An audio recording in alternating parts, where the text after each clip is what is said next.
छोड़ बुराई आज एक हम विजयदशमी मनाएंगे। विजय हुए श्री राम आज रावण का दहन मनाएंगे।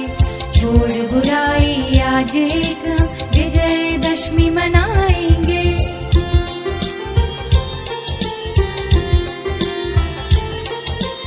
अधर्म अति जब करता है तब धर्म सुरक्षित करता है। असत्य बढ़े जब लगातार तब सत्य स्वयं पथ धरता है।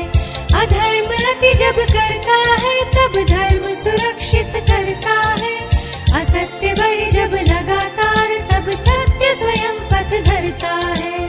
क्रोध छोड़ हम भीतर अपने दया भाव अपनाएंगे। छोड़ बुराई आज एक हम विजयदशमी